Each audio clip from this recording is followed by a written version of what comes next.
प्रतापगढ़ बहुत ही खुशहाल राज्य था, क्योंकि वहाँ का राजा रतन सिंह बहुत ही दयालु और शक्तिशाली था। लेकिन उसका मंत्री भोला बहुत ही चालाक और कपटी स्वभाव का था। वो सिर्फ अपनी ही भलाई के बारे में सोचता था।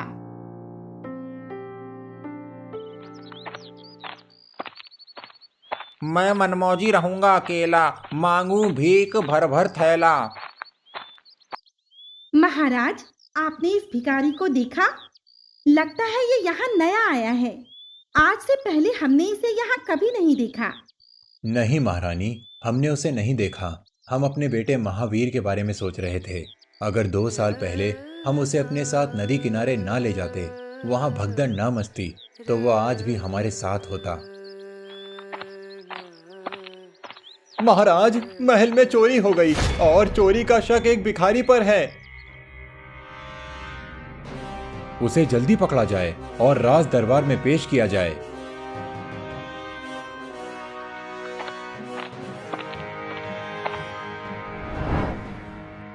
महाराज, यही है वो चोर जिसने राजमहल में चोरी की है। इसे सेनापति शेर सिंह ने बड़ी मुश्किल से पकड़ा है। महाराज, मैंने चोरी नहीं की। इस चोर की तलाशी ली जाए।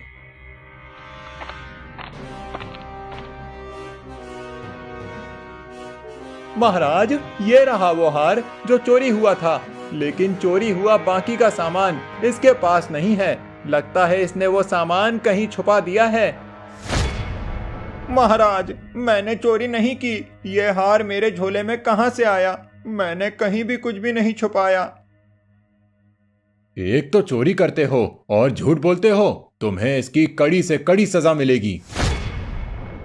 महाराज, हमारे राज्य के कानून के अनुसार चोरी करने वाले को पूरे 1 साल तक राज्य से बाहर रहना पड़ता है। सेनापति, इस भिखारी को राज्य की सीमा के बाहर छोड़ाओ और ध्यान रहे कि ये 1 साल तक राज्य की सीमा के अंदर ना आ सके। चोरी तो मैंने की और सजा इस भिखारी को मिली। हूं ना मैं बहुत होशियार। राजा के कहने पर सेनापति उस भिखारी को राज्य की सीमा के बाहर एक जंगल में छोड़ आता है, जहां वो भिखारी झोपड़ी बनाकर रहने लगता है।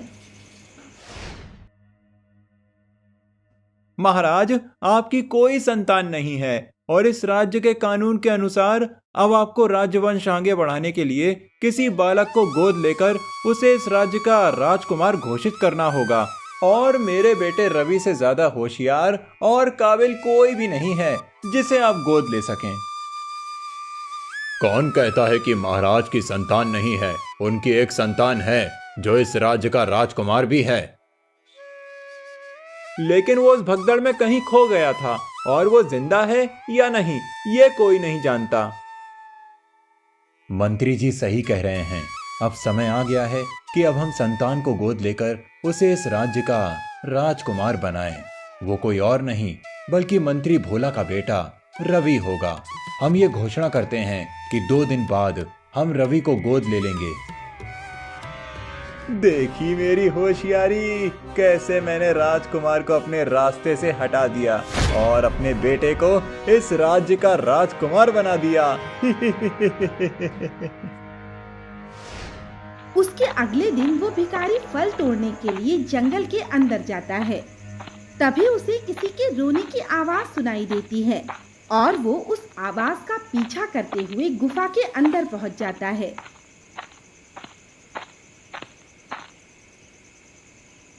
तुम कौन हो और तुम्हें यहाँ कौन बांध कर गया? मैं राजकुमार महावीर हूँ और मुझे यहाँ भोला ने बंदी बनाकर रखा है। क्या मंत्री भोला ने तुम्हें बंदी बनाया हुआ है? उसी की वजह से मैं भी 1 साल के लिए राज्य से बाहर रहने की सजा भुगत रहा हूँ। राजकुमार, आप चिंता मत करिए, मैं आपको अभी राजमहल ले चलूंगा।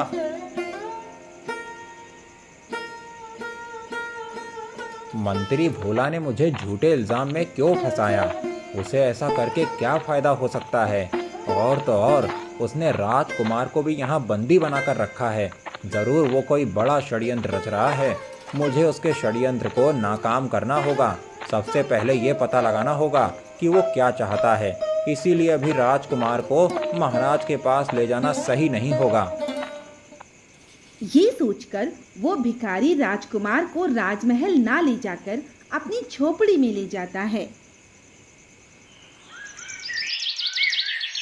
और खुद रात के समय सबसे छुपकर मंत्री के घर के बाहर जाकर छुप जाता है और उसकी बातें सुनने लगता है।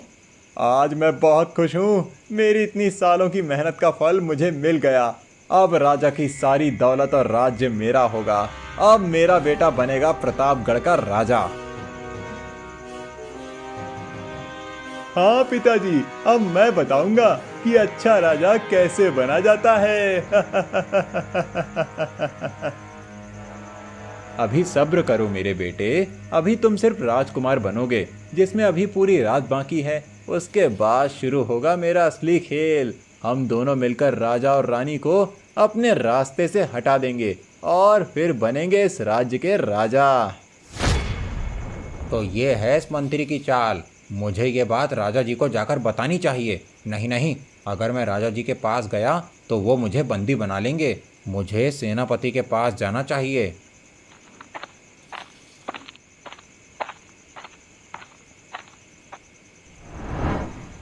भिखारी शेर सिंह से पूरी बात बताता है और शेर सिंह उसकी मदद करने को तैयार हो जाता है। मैं पूरे राज्य के सामने घोषणा करता हूँ कि मैं अपने मंत्री के बेटे रवि को इस राज्य का राजकुमार। रुकिए महाराज, आपके पुत्र राजकुमार महावीर सिंह जीवित हैं। तू ये क्या बकवास कर रहा है? और सजा पूरी होने से पहले यहाँ आने की तेरी हिम्मत कैसे हुई? सिपाहियों, इसे बंदी बनाया जाए।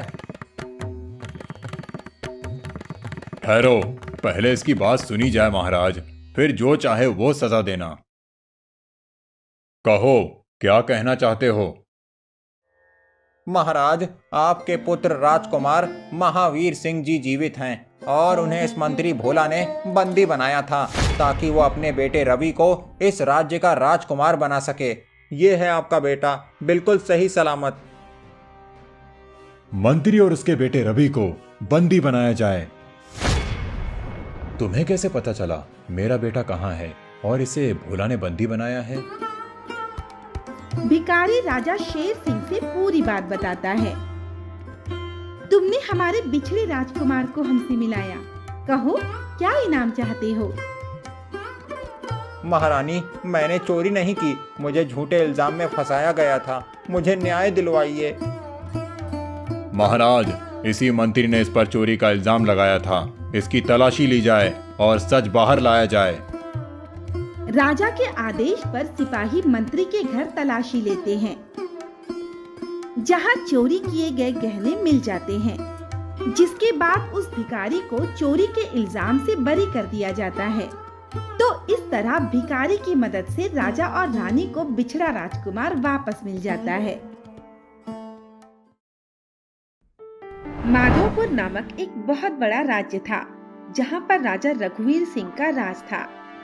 वो बहुत ही समझदार और दयालु राजा था। एक दिन वो सभा में बैठा अपने मंत्री नीलकंठ से प्रजा की भलाई के बारे में चर्चा कर रहा था। तभी उसकी पत्नी रानी कमलावती रोती हुई वहां पहुंची। क्या हुआ रानी कमलावती, तुम रो क्यों रही हो? महाराज, मेरे गहने चोरी हो गए। हमारे राज्य में किसकी इतनी हिम्मत जो हमारी रानी के गहने चोरी करे? मंत्री जी, तुरंत उस चोर को ढूंढा जाए और उसे कड़ी से कड़ी सजा दी जाए ताकि फिर से कोई दोबारा हमारे राज्य में चोरी करने की हिम्मत न करे। राजा के आदेश पर मंत्री तुरंत ही उस चोर को ढूंढने निकल जाता है। मंत्री पूरे राज्य में ढूंढता है, लेकिन वो चोर उसे कहीं नहीं मिलता। मंत्री हार मानकर वापस राजा के पास जाता है।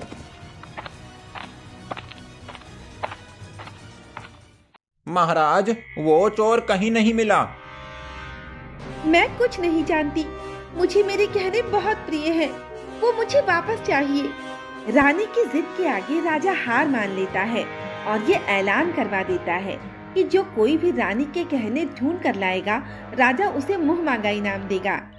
ये बात पूरे राज्य में आग की तरह फैल जाती है और सभी लोग रानी के गहने चुराने वाले चोर को ढूंढने लगते हैं। लेकिन राज्य में एक व्यक्ति ऐसा था जिसे रानी के गहनों और राजा के ऐलान के बारे में कुछ भी नहीं पता था। वो धनु नाम का एक गरीब मछुआरा था, जिसका ज्यादातर समय नदी में मछलियां पकड़ते हुए बीत जाता था।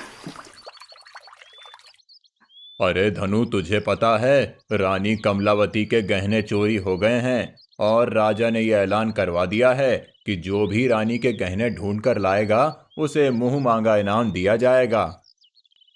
मुझे क्या करना राजा के ऐलान से? मैं तो जा रहा हूं मछलियां पकड़ने, शायद आज कुछ मछलियां मिल जाएं।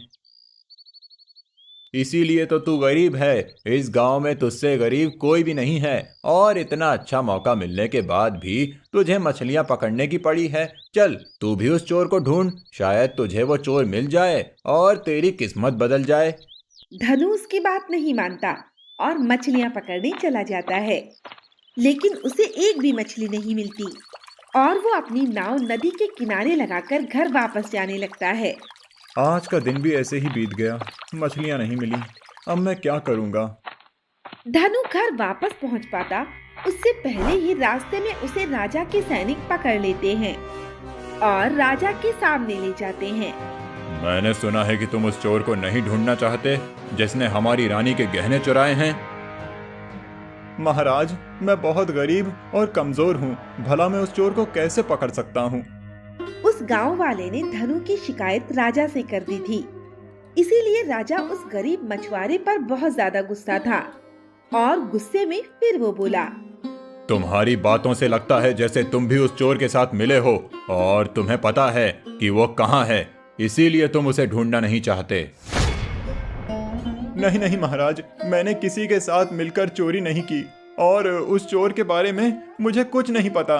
मैं कुछ भी नहीं सुनना चाहता। मैं तुम्हें 2 दिनों का समय देता हूँ। अगर तुम रानी के गहने और उस चोर को लेकर दरबार में उपस्थित नहीं हुए तो तुम्हें आजीवन कारावास की सजा दी जाएगी। धनु राजा को समझाने की बहुत कोशिश करता है, लेकिन राजा उसकी कोई बात नहीं सुनता। आखिरकार धनु निराश होकर वापस अपने घर चला जाता है और बैठे बैठे सोचता है, क्या करूं, कहां ढूंढूं उस चोर को? अगर गहने वापस नहीं मिले तो महाराज मुझे आजीवन कारावास की सजा देंगे। अब मेरा क्या होगा? तभी उसके घर मंत्री नीलकंठ पहुंचता है। उसे देखकर धनु घबरा जाता है। मंत्री जी, मैं उस चोर को नहीं जानता और मैंने गहने भी नहीं चुराए। मैं ये बात जानता हूँ कि तुमने चोरी नहीं की, इसीलिए मैं तुम्हारी मदद करने आया हूँ। नीलकंठ धनु के कान में एक तरकीब बताता है।